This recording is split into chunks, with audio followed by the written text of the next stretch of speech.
On this show, we cover some sensitive topics. Though the obituaries may be outlandish, the people are real. Names have been changed or omitted in order to respect both the deceased and the survived by. While death is no laughing matter, some petty last words can provide some pretty entertaining comic relief. Welcome to Obituary.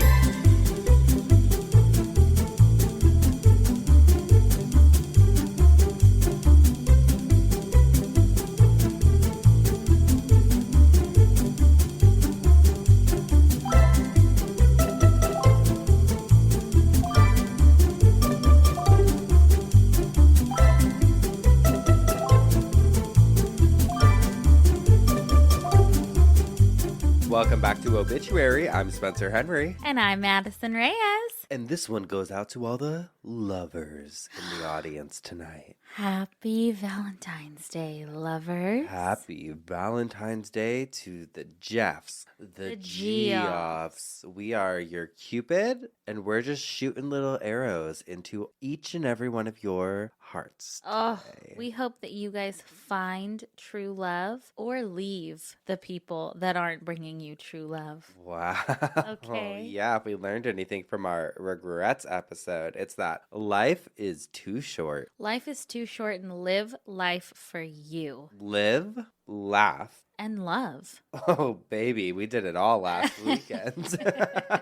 Oh my God, we had the craziest weekend. Well, for two 30-something-year-olds. You wouldn't know it from you trying to befriend a bunch of high schoolers all weekend. So listen to this. We told you we were going to Supercross, and boy did we. It was the perfect place because I got a mullet, finally. It looks so good. Thank you. Just shaking her around, giving her a toss. I got in the car and saw it and was like, why have you lived so long without this? It needed to happen. And what better place to debut said mullet than motherfucking Supercross, baby? Oh, I loved it. I think we have a new fan. Uh-huh. And we enjoyed it all. There was flame. First of all, the seats were spectacular. Well, you splurged. I splurged, okay? Dirt was hitting us in the face. Oh. We were so close. Uh-huh. It was wild. Oh, we were sitting there. We were eating nachos out of a helmet. Oh my God, I was drinking a beer. We loved it. It was so cool. Isn't it cool? You don't realize what athletes these people are. Oh, yeah. The core strength that it takes is insane. Insane. I love their little outfits. She did. She would be like, I like the pink one. Yeah. Oh, he was great. Jet. Yeah, Jet Lawrence. It was a really exciting race, too. Mm-hmm. We won't fill you all with the details because we know not all of you are Supercross fans. But it was. Oh my God, an inflatable ball hit me in the head. Oh, it did. What's going on? It was so much fun. That was just the beginning of our night, truly. Oh my God. Then we headed on to a high school party. Yes. Your nephew was having a party. Uh-huh. And your sister was locked upstairs away from said party because your nephew is he 18? Almost. And he is so incredibly responsible. Oh, he had taped off rooms for people not to go in. Yeah. Like, he really was way more responsible than I was at that age. So we weren't invited, obviously. Oh, yeah, yeah. Tell him how this all came to be. I had bought something for your sister. Mm-hmm. And then you were like, hey. She lives 10 minutes from here. Let's go. Yeah, because she lives near where we went to see Supercross. Mm-hmm. Your nephew happened to be having a party that night, and we said, how fun would it be? I just want to, sneak. I mean, I used to change his diapers. I just want to go see what's happening. And we fully thought it was, going to be a rager, keg stands, all of that. He has such a cute group of friends that were not bad at all. They were just, good, clean fun. Well, no, I mean, they were... They were partying. They were partying. But very, very mild. Yes. The tamest high school party I've ever seen in my life. We went up to her sister's room because the front door was unlocked. Uh-huh. And so we went up to Madison's sister's room and we pounded on the door. We're like, police, open up the door. We need to talk to you. She was like, oh no. What the fuck? But then she was very excited that it was us instead. It was just so much fun. We went downstairs, and why you guys were Madison and I, we went down there And we you could smell. I mean, all the kids smoke those little vape things now, and we could smell it. And we had our little vape things with us too, and we were hitting them, walking through the trying to be cool. I was blowing smoke clouds, I'm cool. There's some teenage girl standing there, looking at us, who are you? Who's this guy with a mullet? And this girl that's fucking old.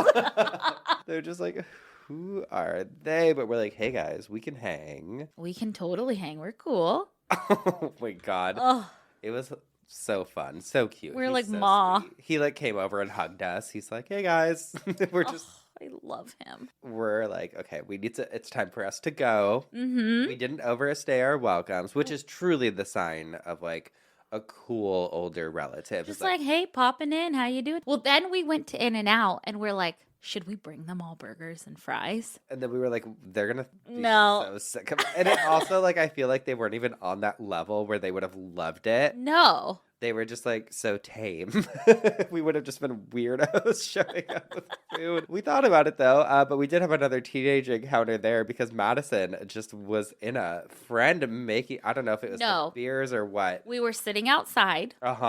Of the In-N-Out burger. Of the In-N-Out burger. And this girl was sir, I love your mullet. Oh, well, we got to say at Supercross, I got a lot of compliments on my mullet. And that to me is no bigger compliment than getting a compliment on your mullet at the Supercross. Yeah. That's I felt the belle of the ball. Oh, people were looking at it. Oh, asking questions about it. There's a lot of mullets there. So I had some stiff competition, but I felt confident. Oh, yeah. Walking out of there. Your hair curls naturally and flips naturally. Your hair was made for this haircut. It's on my Instagram if you guys want to see it. Go take a look. Go take a look. So I got the compliment from the girl at the In-N-Out Burger, but then you're hey, so what high school do you guys go to? Okay, not in a creepy way. I thought she was going to say my nephew's high school. Because then I wanted to be oh yeah, we just came from his party.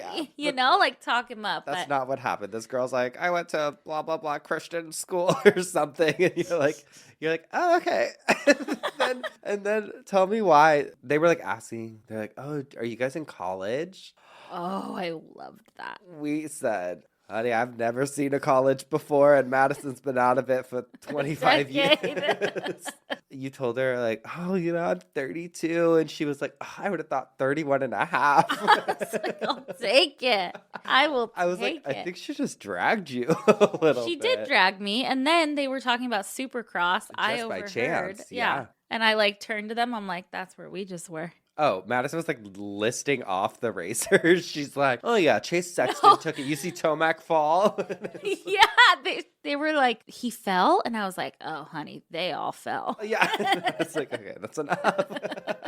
But then we were done. It was 12 o'clock. Madison and I were sitting in my car. I was I'm not ready to go home, I think. And it was 12 o'clock, and you were I'm not ready to go. It's not my bedtime. Yeah. And so we were looking for things that were open to do, but so many things were closed that we were thinking about doing. And then we ended up going to a bowling alley, which was so fun. Fun.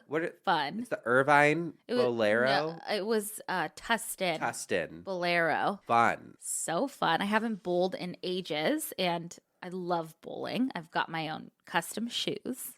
She walked in there hyped. She said, just so you know, I'm a really good bowler.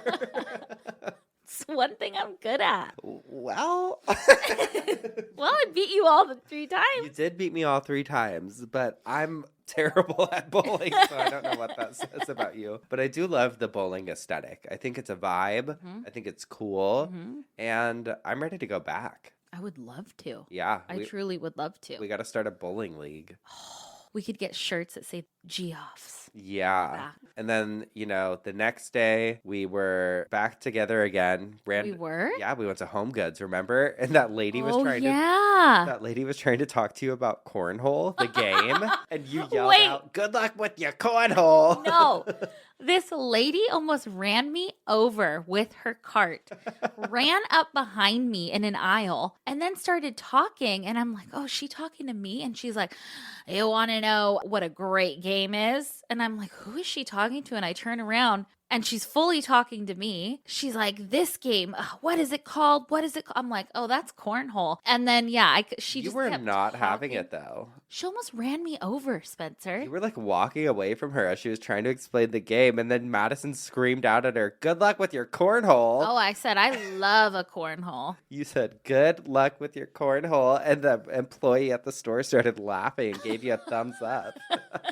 You troll. I love it. Okay, wait. I wanted to ask you. Okay, so you sleep with a fan noise at night. Yes, I like white noise. So do you do like the Spotify? Because Spotify has like 30 different playlists with all these kinds of fans and stuff. I do a real fan, like Okay. a box fan. If I don't have the fan, or sometimes my ears, you know how I am like with hearing electricity and stuff. Sometimes the fan will be positioned in a weird way where it's like ricocheting off of something and I can hear it and it drives me nuts. So I just pull up YouTube and they do like a box fan.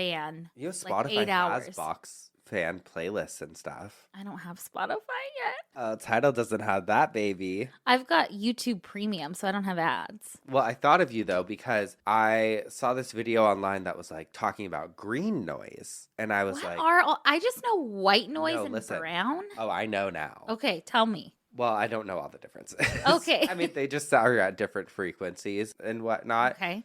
I heard green. Let me show you this picture of me. I put on a green noise playlist on Monday.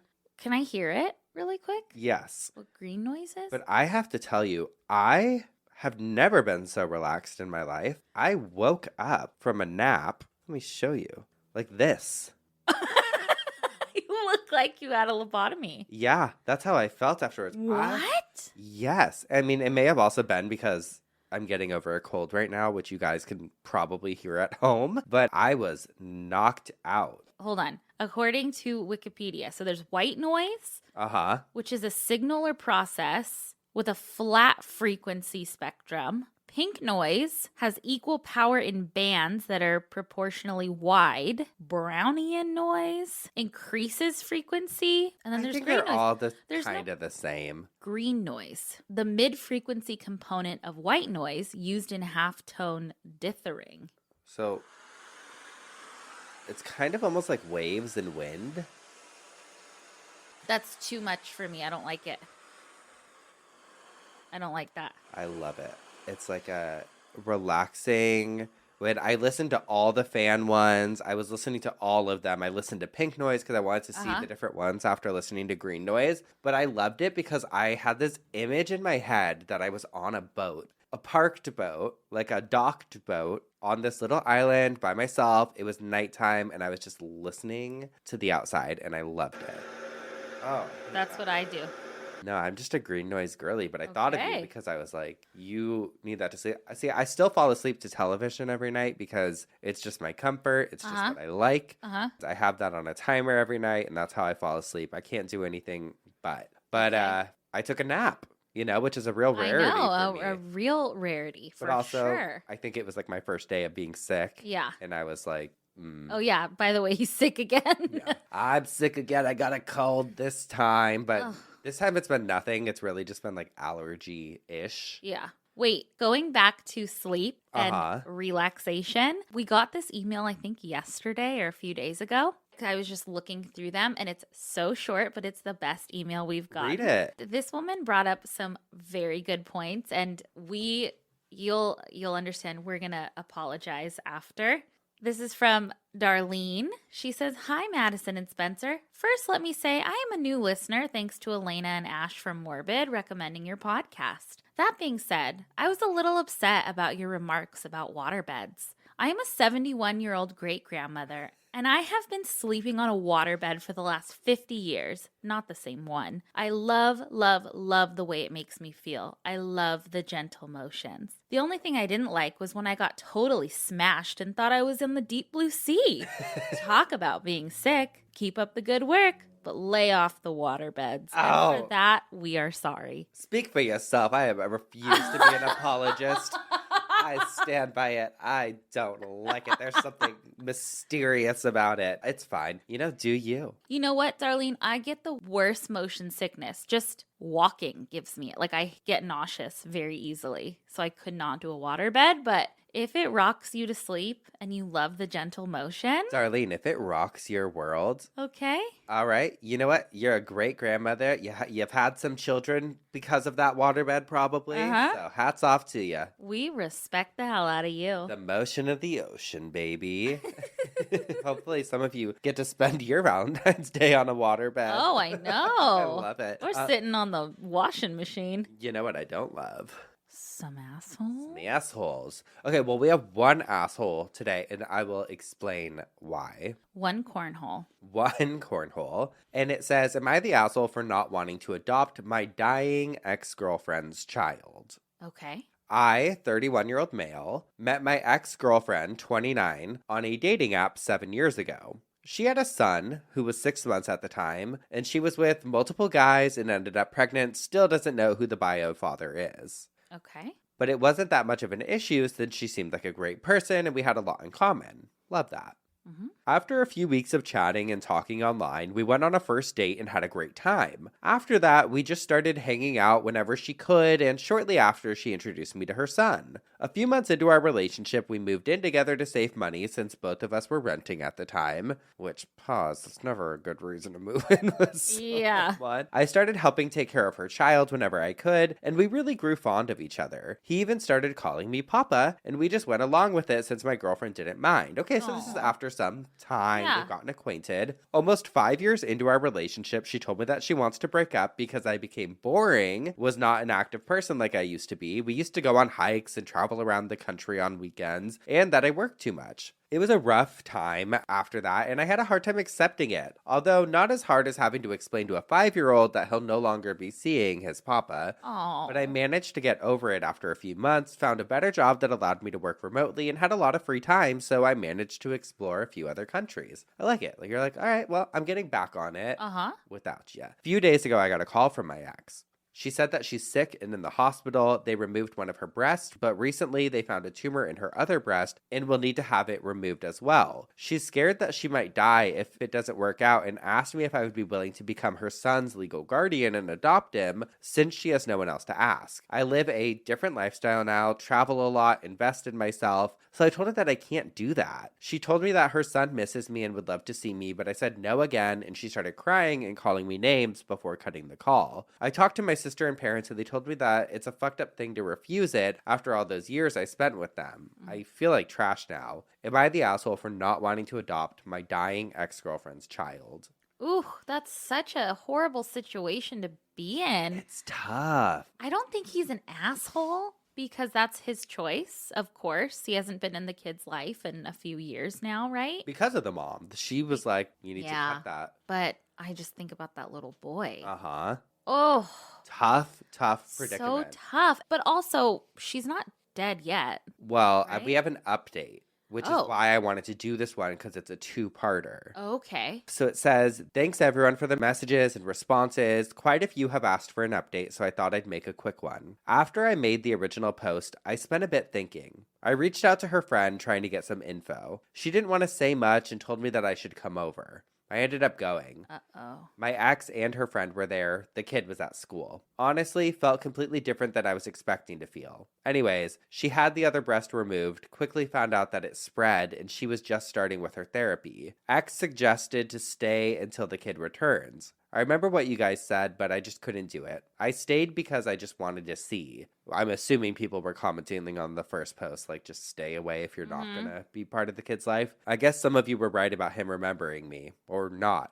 He walks in, says hi, and disappears somewhere. I guess his room. Walks back after a minute and starts staring at me. Papa? Papa? Oh my God. Oh my God. I got the chills. And runs at me. My ex starts crying out loud and I tear up, barely holding myself from crying. I don't know if it's because of her crying or because of the kiddo remembering. It was a great day. To cut it short, I started visiting her 2 to 3 times a week, but sadly, things were starting to get worse. Oof. Seeing her get weaker and weaker, I decided to go through with the guardianship. Oh my God, chills again. I hired a lawyer, did tons of paperwork, interviews, investigation, and finally found the biological dad. X narrowed a list of people, and even without the DNA test, you could see from miles away that the kid was a mini version of one of the guys. Okay. Both the ex's mom and biological dad signed the consent and waiver, but even if they didn't, they probably wouldn't have a chance to make a difference. After 2 months, the judge made his decision, and I finally became a legal guardian. Oh my God, I have goosebumps. Sadly, my ex passed away roughly 3 months ago, after which I started the adoption process that still goes on. Had 2 court hearings so far, and another one will be in 2 weeks. So far, things went well. Hoping for the best. I know I missed a lot of details, not sure if it would be important, but also due to the character limit. We'll be answering any questions you guys have in the comments below, which we'll link, obviously. This person needs to write a book. Oh my God. Oh, Papa. Really got me. Just picturing the kid, like registering. All of a sudden, being like, wait a second. That's my papa. Oh my God. Oh my God. So incredible. So he ended up adopting him, which is so sweet. But I wouldn't fault him if he didn't. No, I know. I think that it's not something like a pet or It's a full it's commitment. A human being. Yeah. That's like something like I'm taking this the rest on of for your the life. rest of my life. Yeah. Because I've seen ones before about like dogs and stuff, and I think that's kind of different because it's like if you knew the dog and stuff, it seems like maybe an easier decision. Still a very big commitment, but nothing like obviously a child. Right. So I think, fuck. But I'm so glad he did. I think that's incredible. I know a happy ending too. I can't say happy ending without fucking thinking of other stuff. Oh. Because you're a pervert? Yeah, but you know what? No. Huh? What?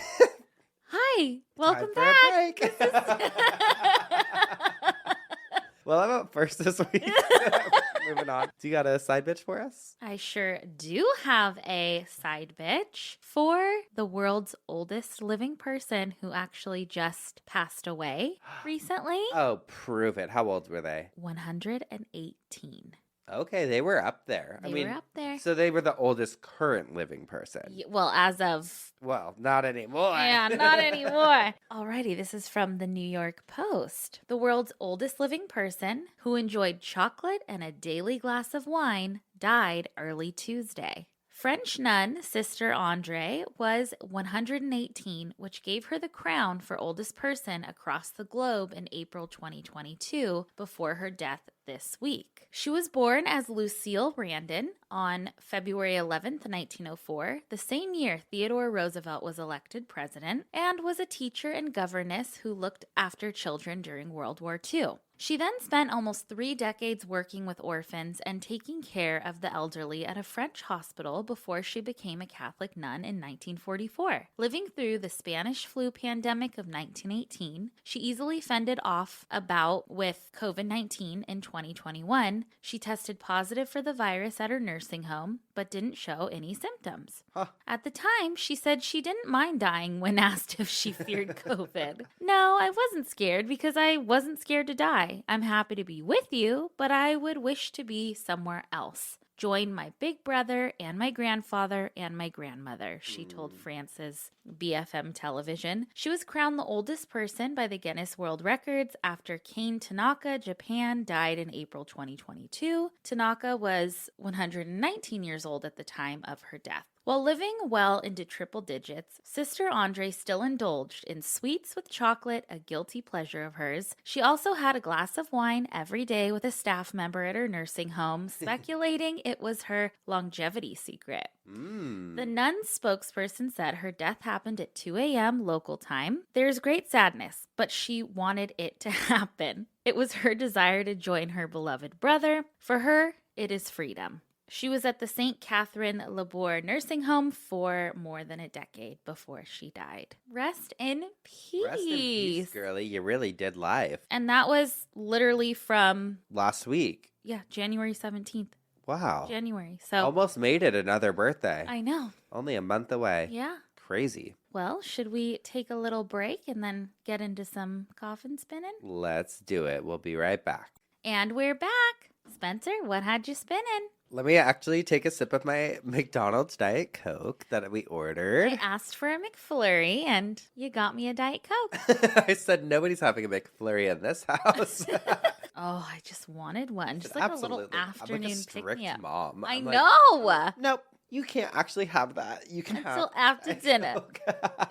Literally, that's like how I think, but you found my ice cream in the freezer. I sure did.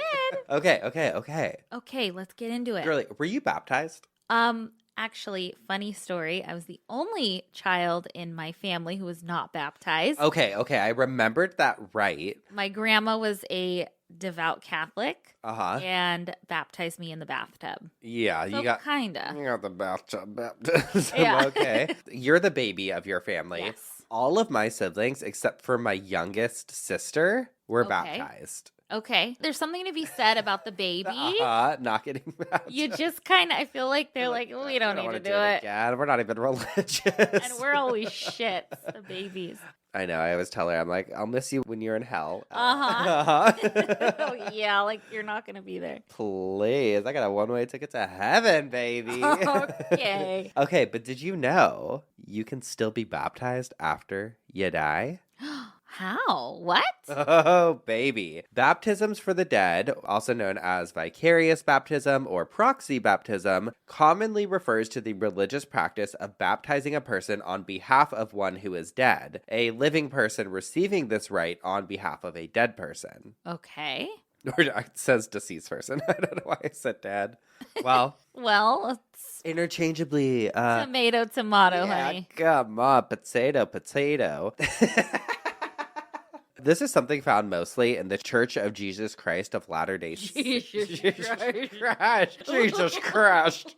She's lost. Church of Jesus Christ of Latter-day Saints. I promise I'm sober. I said 15 years. Oh my God, you did? Last week. Congratulations. Thank you. That's almost half your age. I know. Next year will be half of my life, which is wild. Okay, anyways, back to there.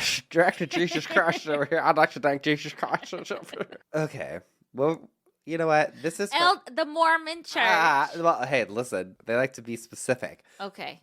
This is something found mostly in the Church of Jesus Christ of Latter-day Saints, where it is performed in dedicated temples. So they have their own temples specifically for these deceased baptisms or baptisms by proxy. Yes. According to the Church of Jesus Christ.org, Jesus Christ taught... Wait. What? Remember when all of the Lori Daybell stuff started happening? I remember being over at your house and you were looking up stuff for Cult Leader. Like when because you were doing like play-by-plays with that. And remember we logged on to like some chat room to try, or like that it was there. That was a doomsday prepper chat room. But like they were spying on us. What do you mean? They started like blocking us. Oh, yes. We can't get too into detail on that because it was an undercover operation. Okay.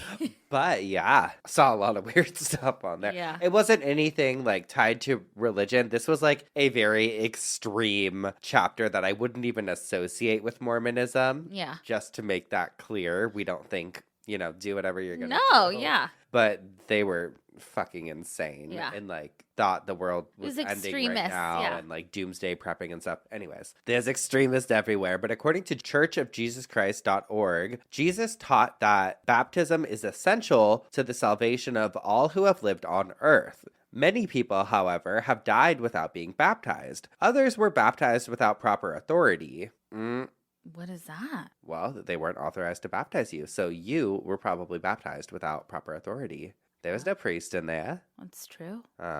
Because God is merciful, he has prepared a way for all people to receive the blessings of baptism. By performing proxy baptisms in behalf of those who have died, church members offer these blessings to deceased ancestors. It gets weird. This is already weird. Oh, just wait. Individuals can then choose to accept or reject what has been done on their behalf. Jesus Christ said, quote, they're quoting him. Oh, please. Jesus said, quote, except a man be born of water and of the Spirit, he cannot enter into the kingdom of God. Even Jesus Christ himself was baptized. By who? I don't know, go read Matthew 3:13-17. Okay? Is that what it yourself. says? Yeah. Okay. That's the source. Many people have lived on the earth who never heard of the gospel of Jesus Christ and who were not baptized. Others lived without fully understanding the importance of the ordinance of baptism. Still, others were baptized, but without proper authority. Because he is a loving God, the Lord does not damn those people who, through no fault of their own, never had the opportunity for baptism. He has therefore authorized baptisms to be performed by proxy for them. A living person, often a descendant who has become a member of the Church of Jesus Christ of Latter-day Saints, is baptized on behalf of a deceased person. This work is done by church members in temples throughout the world. Some people have misunderstood that when baptisms for the dead are performed, deceased persons are baptized into the church against their will. This is not the case. Each individual has the agency or the right to choose. The validity of a baptism for the dead depends on the deceased person accepting it and choosing to accept and follow the Savior while residing in the spirit world. Wait. This isn't like so-and-so's on their deathbed and they say, yes, when I go, you can step in for my baptism. They're like, we're baptizing you. They're contacting them. By proxy. So it'd be like if Cisco died and then you joined your husband and then you joined the Church of Jesus Christ of Latter-day Saints and Cisco was never baptized, let's say. They could baptize him through you. Like they could. I would step up and be like, he's coming. You'd be the by proxy. Yeah. He's telling me he accepts. But then it's up to him because he's in this spiritual realm now to either walk with the Lord or not. So I gotta tell him. You gotta pull out that fucking Ouija board and you gotta say, babe. 'Cause you're always yelling like a sailor at him. I know. Babe, accept it. Accept the baptism. Or I could do it for you because Cisco is probably baptized. Yeah. So if I decided to join the Church of Jesus Christ of Latter-day then I could be baptized for you. Wow. And I'm going to do it, whether you like it or not. I'm not walking with anyone. And also, I just want to, I know we are laughing a lot. This is a serious subject and we respect it. Of course, but you got to admit. It sounds for silly. someone who didn't grow up with that. I don't know. That's our disclaimer. So get mad or don't. Get mad or get on board. Okay? Walk with us or not, honey. Yes, as the Lord hath said. The names of the deceased persons are not added to the membership records of the church. The New Testament indicates that baptisms for the dead were done during the time of the Apostle Paul. This ordinance was restored with the establishment of the Church of Jesus Christ of Latter-day Saints. As part of their sacraments, the New Apostolic Church and the Old Apostolic Church also practiced baptism for the dead, as well as communion and sealing to the departed. I feel like I've heard sealing. We've talked about this before, different sealing ceremonies. Is that like marriage? Yes. Okay. Not all, but like in certain subgroups of the religion. Yeah, certain sects of the religion, when people have, what's it called? Multiple wives. Polygamy. Yes. Polygamists, they'll do different sealing ceremonies. Yeah, so that's a whole thing. Okay. So when I was looking into this, I saw a lot of people were asking on like online message boards, presumably a lot of people associated with this specific religion, if this is something that was really approved of by Paul the Apostle. From the Wikipedia article on baptisms for the dead, quote, the HarperCollins Study Bible acknowledges the plain reading of the text that Paul was literally speaking about baptisms being performed on behalf of the deceased and writes, why the Corinthians practiced baptism on behalf of the dead is unknown. The 2 Maccabees passage speaks about a similar practice of performing sacrifices for the dead among intertestamental Jewish people. The Evangelical Tyndale Bible Dictionary instead concludes that Paul probably did not approve the practice of baptism for the dead. Basically, they're just saying like the scripture where this was taken from. Different religions obviously have their own views on it, but as we know, 1,000 people can read the same book and take away completely different things. Yeah, absolutely. Take what they like. Yeah, it all gets misinterpreted. Which we got a bone to pick, but we'll save that for another day. I read this super interesting article from The Guardian that said that Mormons have recently started posthumously baptizing people, baptizing at least 20 Holocaust victims. Humphrey Bogart, Marilyn Monroe, the Queen Mother, according to a researcher who has spent 2 decades monitoring the church's massive genealogical database. Baptisms have been attempted but blocked for Charles Manson, Stephen Paddock, and Devin Patrick Kelly. Paddock was the gunman who killed 58 people and wounded more than 500 people in Las Vegas. Remember the Las Vegas shooting? Oh my God, yes. And Kelly killed 25 and wounded 20 in a Baptist church in Sutherland Springs, Texas. Yes. So people tried to have them baptized by proxy so that they would go to heaven. But it got blocked by the church. Oh, okay. But then it says the grandparents of public figures like Donald Trump, Mike Pence, Hillary Clinton, and Steven Spielberg have also been baptized, despite church rules intended to restrict such ceremonies to the ancestors of church members. Ancestors of Kim Kardashian, Carrie Fisher, Joe Biden, and John McCain have also been baptized. Wow. Like through the church. The researcher, their name is Helen Radke, is a former Mormon who left the Church of Jesus Christ of Latter-day Saints in the mid-70s and was excommunicated after publicly criticizing it. She was blocked from the baptisms section of the massive collection of genealogical records the Utah-based church makes available to the public through its website, familysearch.org, until she was given a login by a friend of hers. And then she went in and found out all this information. And it says printouts and screenshots show that in the past 5 years, proxy baptisms were performed on at least 20 Holocaust victims. Radke said that she found no evidence of ancestral ties to Mormons in those baptisms and in those linked to famous people. So people are just what? Baptizing people without even getting their permission first. That's wild. Isn't that weird?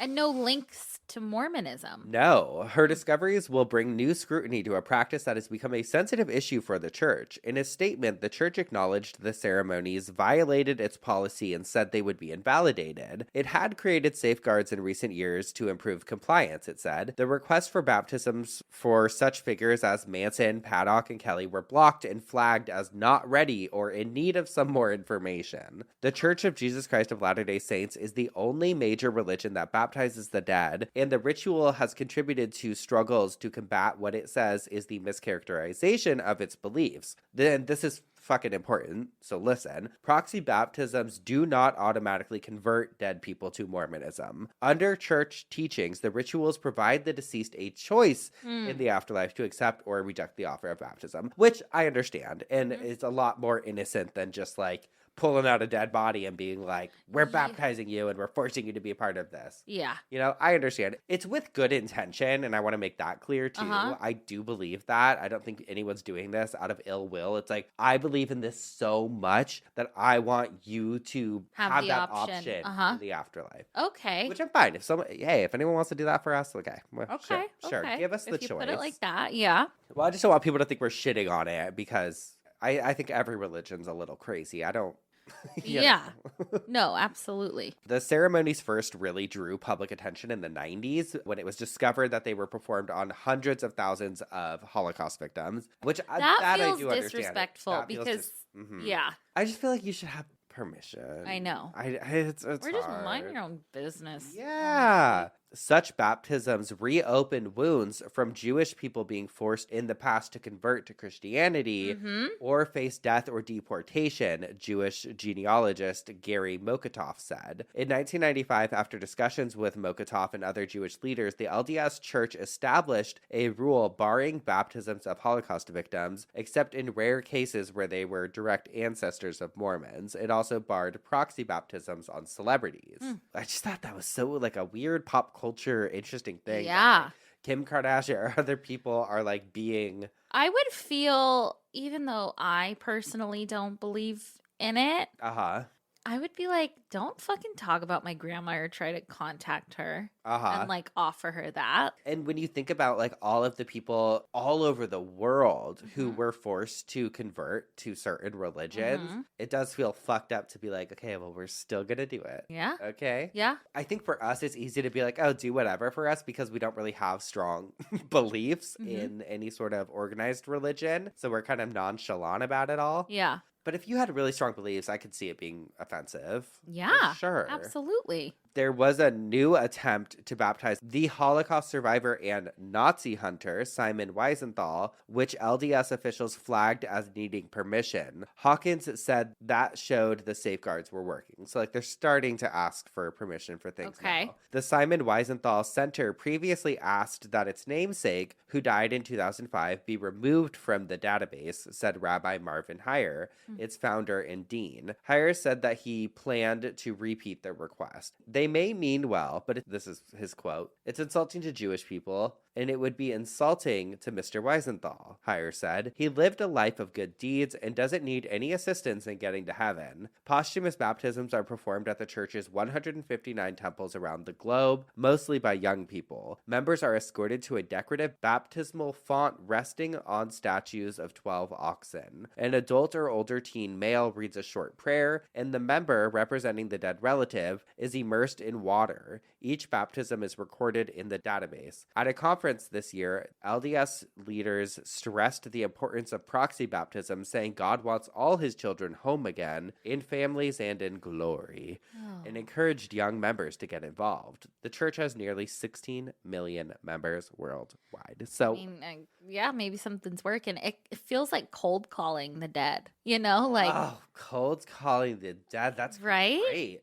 I just love that phrase. Yeah. What do you it's like, think, though? will they answer? Do you think it's ethical? Does it matter? No. What do you think? I think it matters, and I think it's disrespectful, to be honest. Unless it was someone who, you know, was in your family. I understand the intentions are good. It's their beliefs. Leave me out of it. Yeah, I kind of feel like it's something that, like, if they never showed interest or it's not, like, I don't think you should have to opt out of something like that. It's like you should just automatically, there should be, like, a prayer you can say or something to, like, bypass it. But, like, doing a baptism, it does feel a little manipulative. Who's doing this in my place? Yeah, what if I don't like the relative? Does it have to be a relative? I'm pretty sure. Or I would assume spouse or relative. Yeah, I don't like it. Well, who is the relative of Marilyn Monroe? That's a good point. That's the They could problem. just have someone random standing in. Yeah. Oh, please. You're I telling don't me like it. Janet down the hall's getting baptized for me? Oh, I'm going to step in as Marilyn Monroe? Okay. Oh, please. But yeah, I just thought it was such like an interesting concept. Mm-hmm.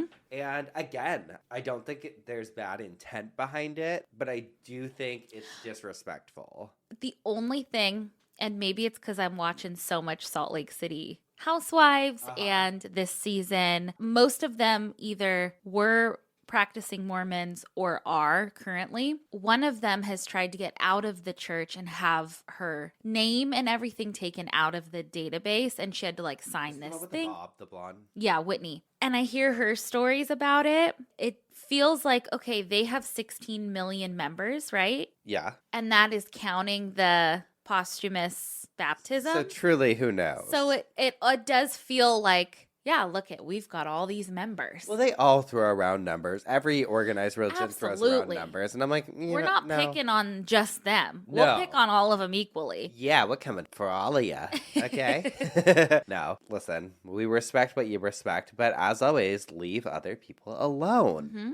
And that's my coffin spinner, Baptisms for the Dead. Oh my gosh, I loved it. That was great. Thank you, girlies. Really interesting, and you just wouldn't think about it. Most of their temples that I've seen are beautiful. Oh, gorgeous. So you probably see it, and you're like, oh my God, this is designated for. Yeah, maybe when we're in Salt Lake City on tour, someone can give us the lowdown. Yeah. Uh-huh. Oh, yeah. All right, well, we're going to take a quick break, and while we do, go get your tour tickets. Come on, Absolutely. Come on. obituarypodcast.com, and we'll be right back to hear what had Madison spinning in her coffin this week. And we're back. All right, my girly, what had you spinning in your coffin this week? All right, Geoffs. Valentine's Day has just happened, so I thought I'd bring a little lovey-dovey. Which we also just realized we got to keep it real. You were like, Yeah. Valentine's Day's around the corner. I was like, I think this comes out 2 days after Valentine's Day. It's right around the corner back there. Yeah. Okay? Yeah, we didn't say which corner it's around. We already passed that corner. Oh, please. Oh, my God. But you know what, Spencer? You were just talking about in your last segment.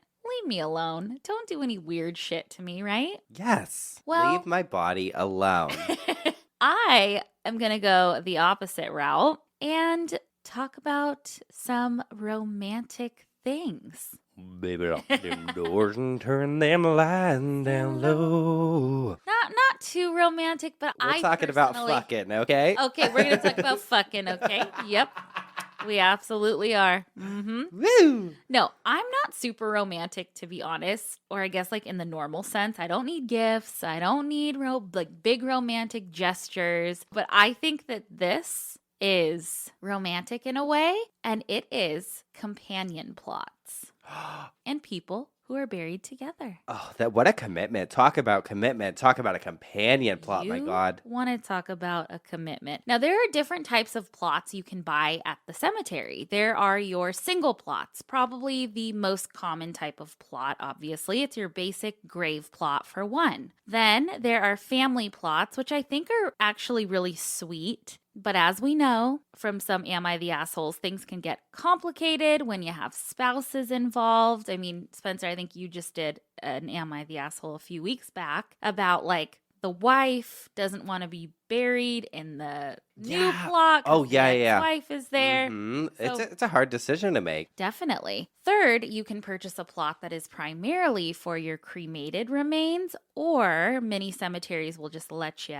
add in an urn to a single plot because they're so small. And then finally, there are companion plots. These type of burial plots are typically for a couple. They are typically 2 plots together or just one big plot. The couple is either buried side by side or on top of one another, or, I guess, big enough for a custom double casket. Although I looked into laws, and according to Funeral Direct, no, 2 people cannot be buried in the same coffin. This is because a regular size coffin is not large enough to accommodate 2 people lying side by side. Well, what if you want to lie on top of each other? What if we want a 69?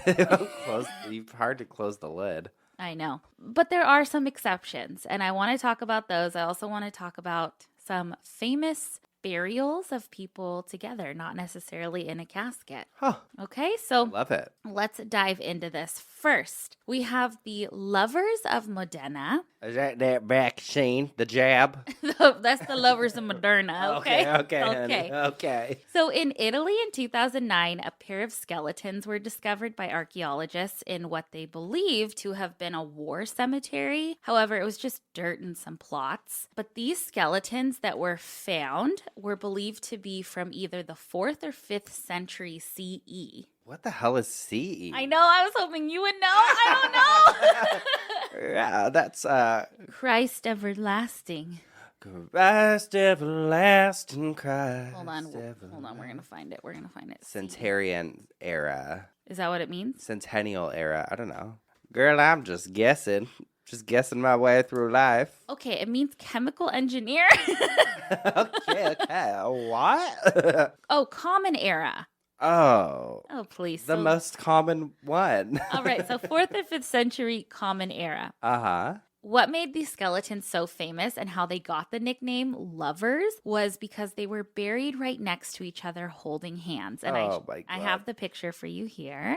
Oh, isn't that sweet? I was like wondering because it was a war era situation or cemetery, right? They said it was like maybe a war cemetery. I was like, I wonder if it was like 2 guys. Like, how do they know? Okay, so we're going to get into that. So researchers used protein from tooth enamel from the skeletons and determined that they were 2 adult males, most likely in their 20s. Now, this could mean that they were in fact lovers, or that they were somehow related, or just comrades who lost their life on the battlefield. Either way, it's sweet. But then I started thinking about it, and I was like, if they were just heterosexual men and they got this nickname, the Lovers of Modena, I'd be pissed. Like if you were them?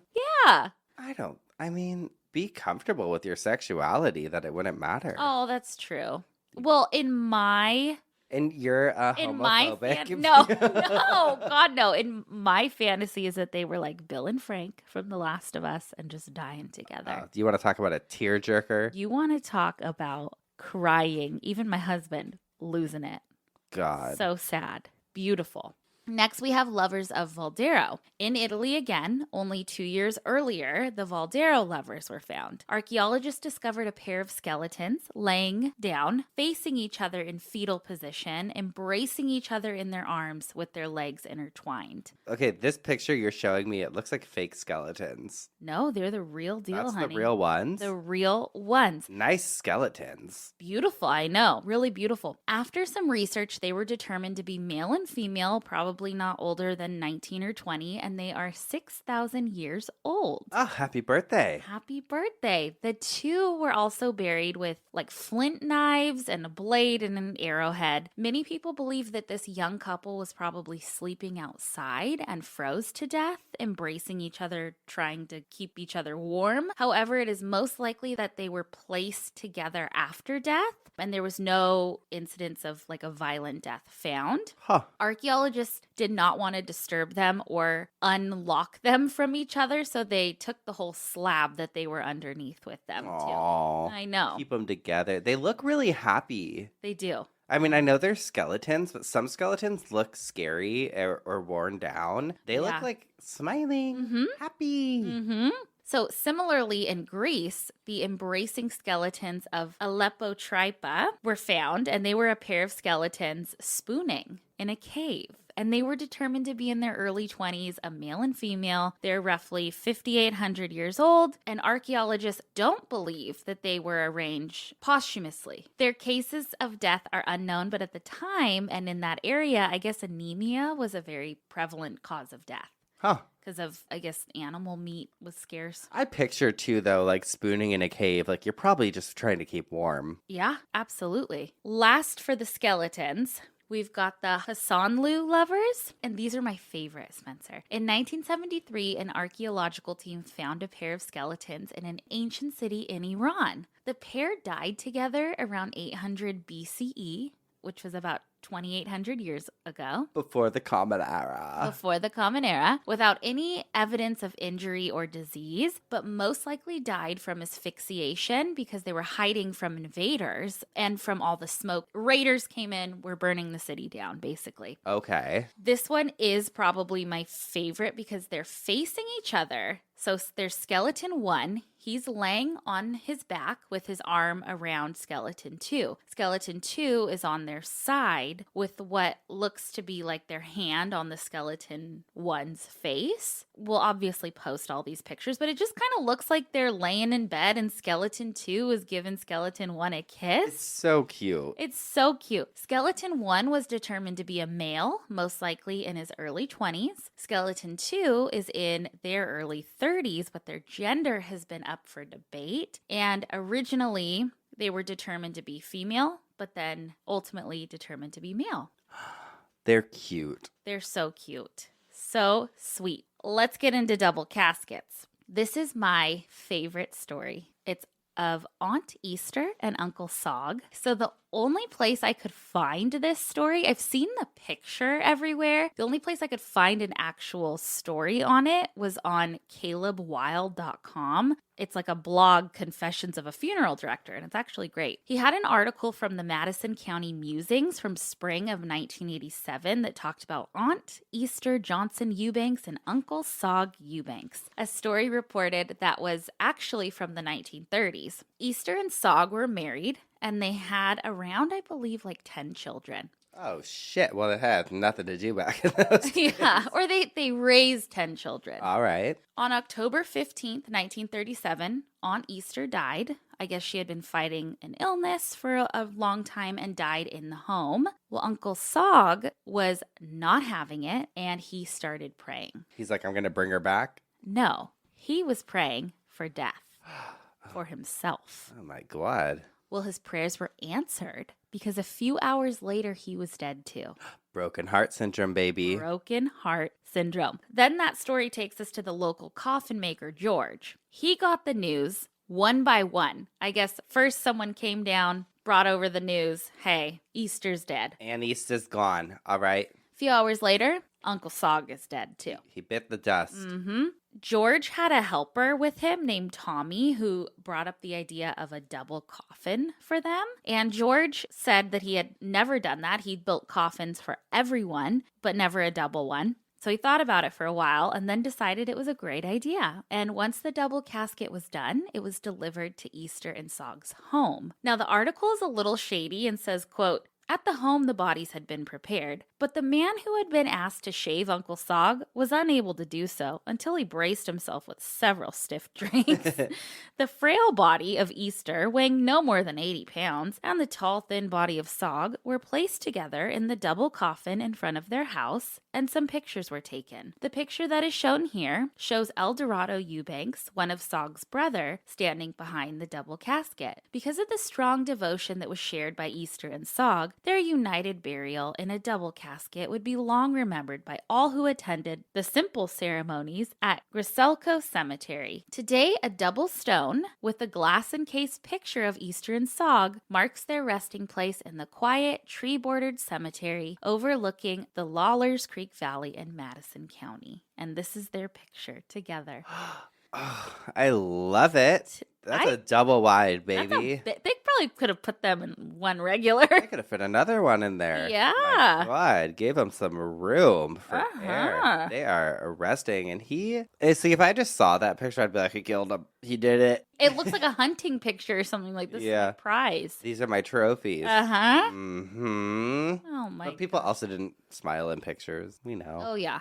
That could be a whole coffin spinner. Oh, yeah. Why so serious? Okay, next we have Raymond and Velva Brewer. In 2017, a couple named Raymond and Velva died together. They were married for 77 years. Wow. They went to the same school as kids, which was a one-room schoolhouse, which I thought was so cute.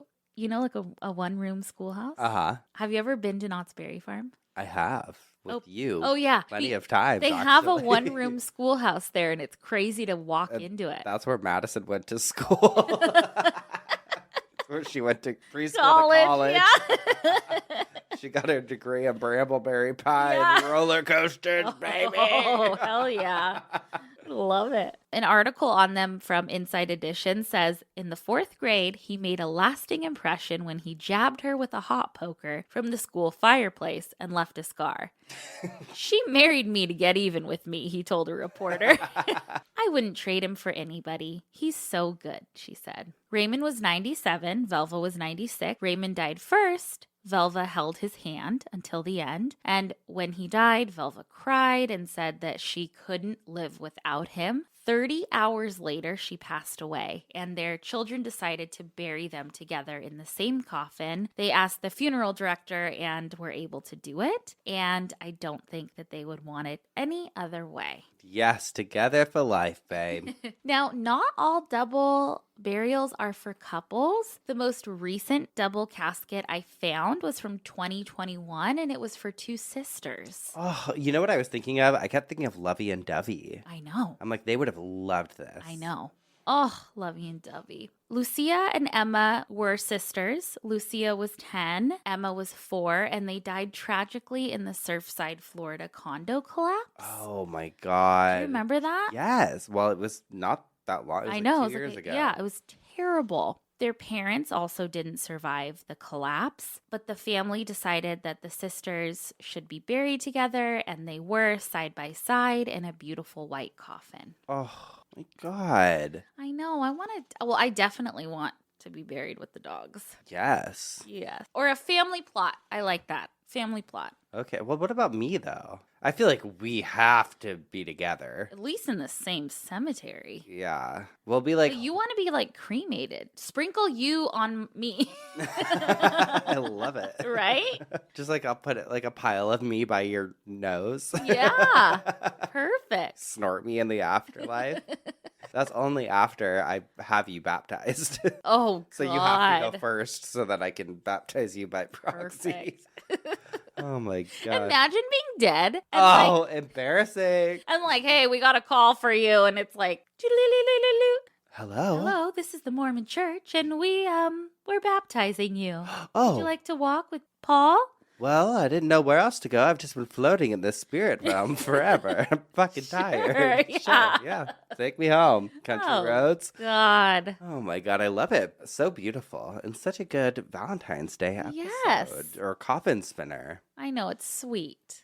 Sweet, sweet. Go look at the pictures if you haven't on our Instagram. Well, loved those. I wonder if any of them got double obituaries. I know. You never know. Well, I have some obituaries, a little different this week. This is an article. It's from the New Yorker called Obituaries My Mother Wrote for Me While I Was Living in San Francisco in My 20s. Okay. By a writer named Bess Kalb. And this article actually first came out in April of 2016, but it's been making the rounds online. So I saw that some people were sending it to us. And it's a really, really sweet. Actually, this mom wrote their daughter obituaries for every year that they were living in San Francisco. Oh. The first one says, "It is with deep sorrow that we announce the passing of Belle Cobb, 24 of San Francisco, formerly of New York. The cause of death was botulism from a homemade strawberry rhubarb jam that was prepared by one of her housemates.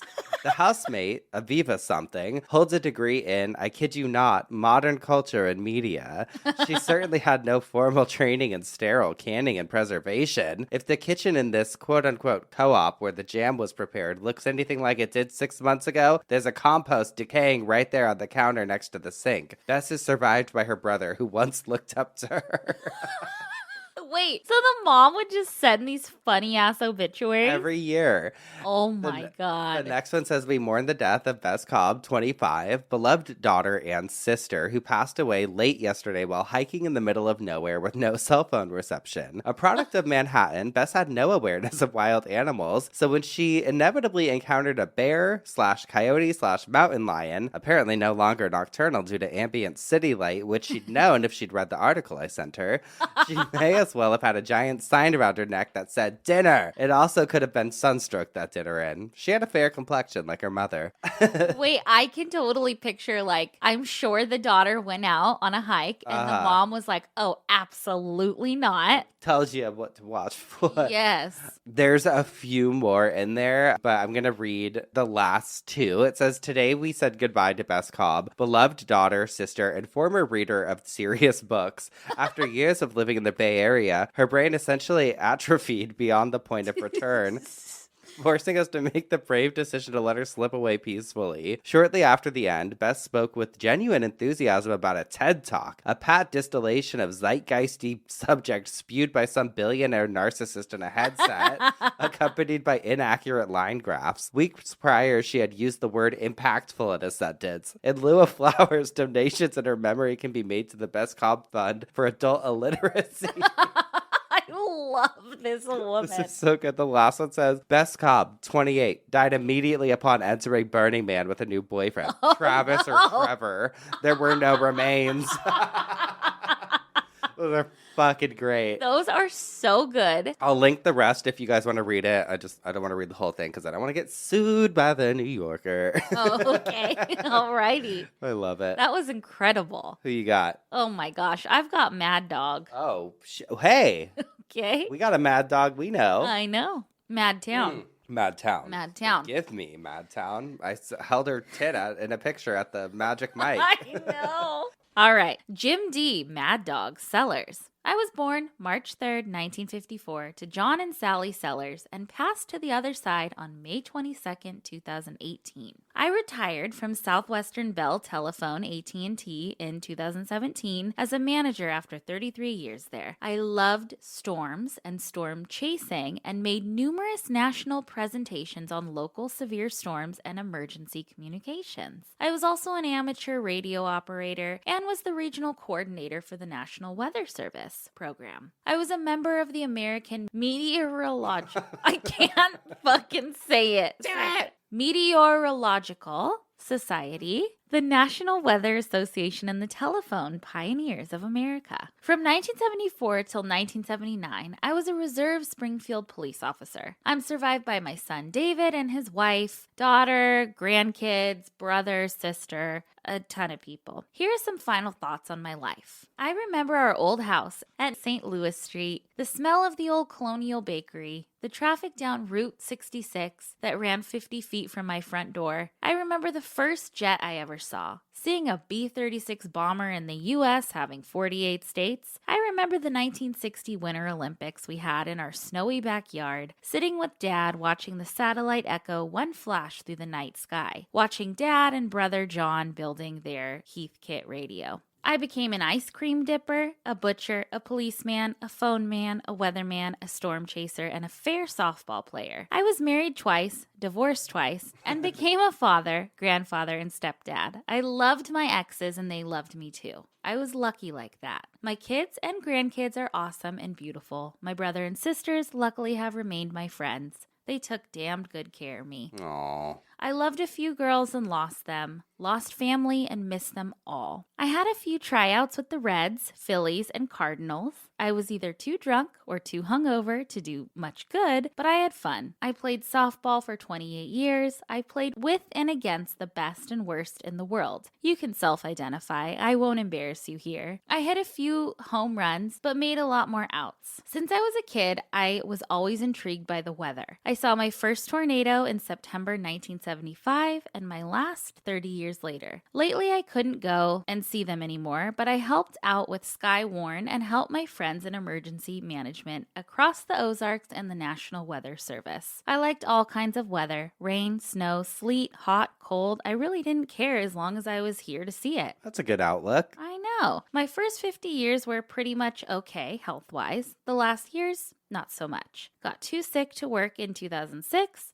At that time, my doctor said I'd only live 2 more years. I fooled that son of a gun. In the last several years, I haven't been outside able to walk or drive, but I'm okay with that. I loved all my family, friends, caregivers, and the people that made my world turn. So as we move forward on our path around the sun at 66,660 miles per hour, let's all pray, hope, or wish for peace and love for our world. Bye for now. See ya on the other side. Cremation was handled by Green Lawn Funeral Home East. No additional services are planned. My friends, the Outlaw Chasers, will launch my cremains into a tornado at a later date. That will be fun. I love it. I'm going out with a bang. I'm spinning here. Oh, talk about spinning, baby. Coffin spinning, honey. Well, we've spun in our coffins. We've bitched our obituaries. I guess that means it's time for some dumb Ask criminals. Let's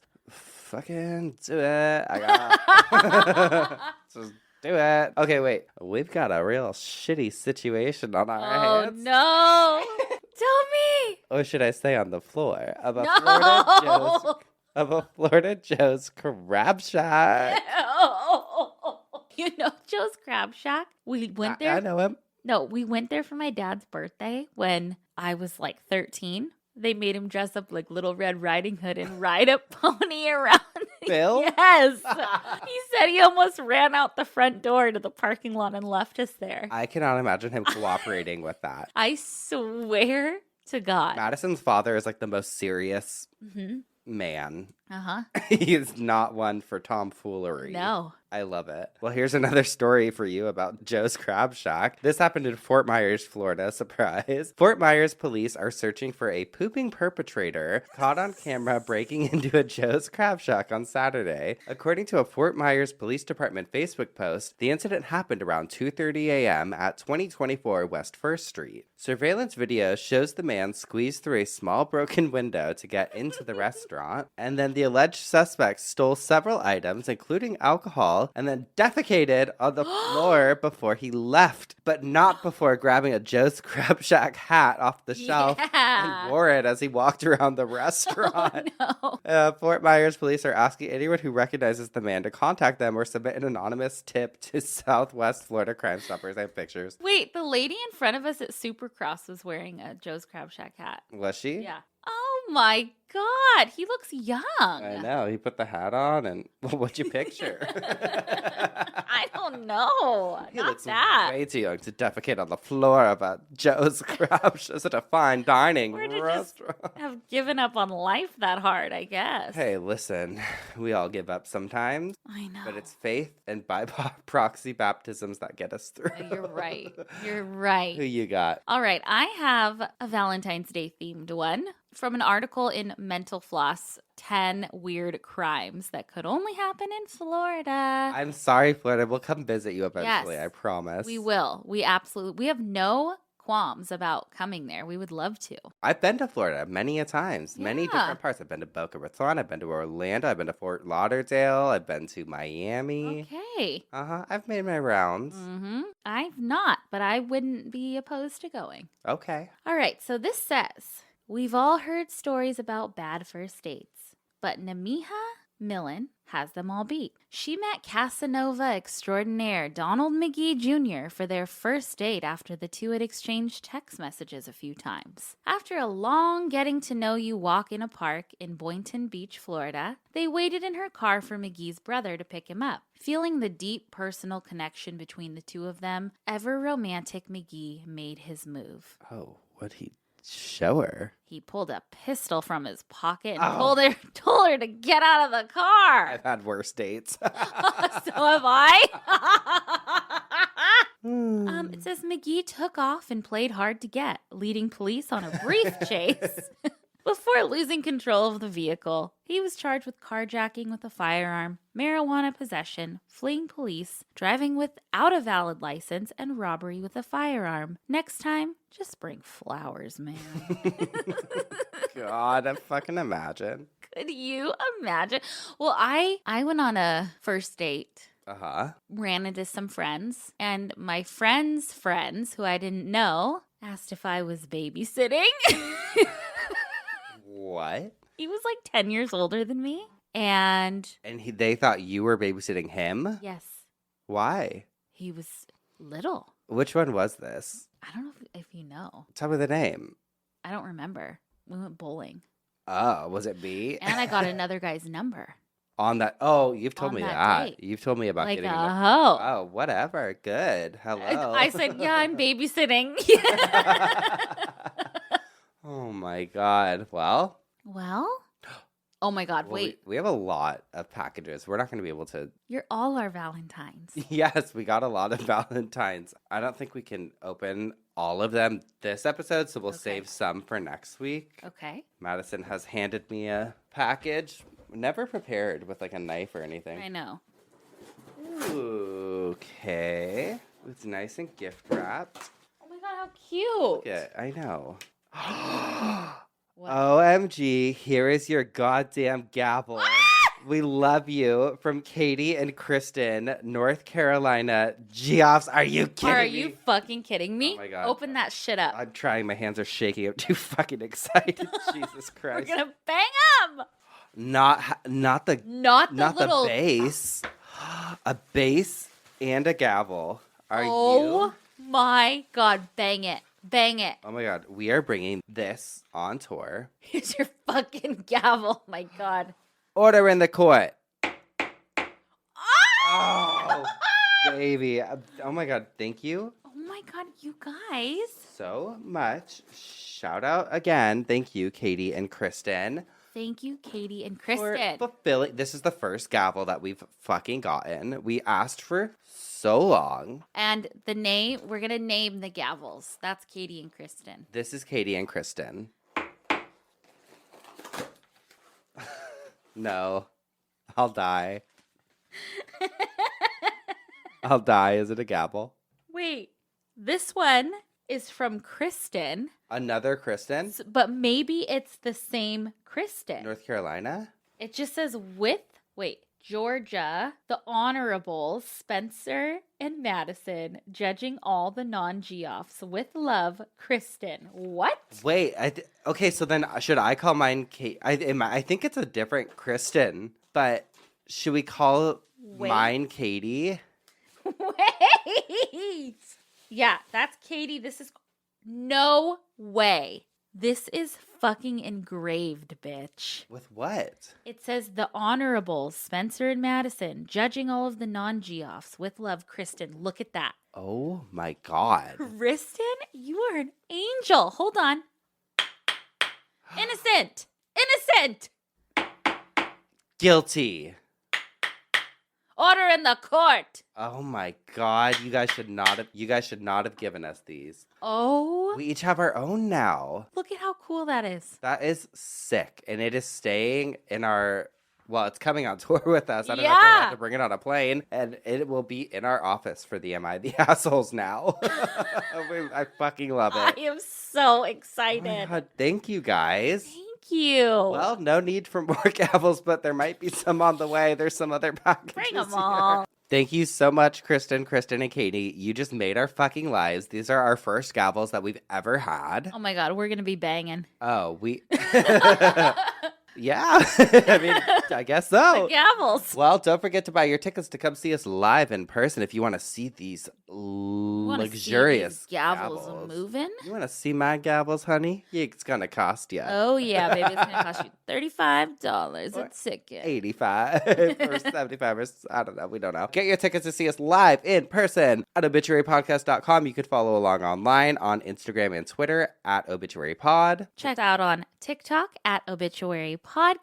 You can write to us at obitpod@gmail.com. And if you have stuff you want to send to our P.O. box, we don't have judge robes yet or wigs. Or a wig.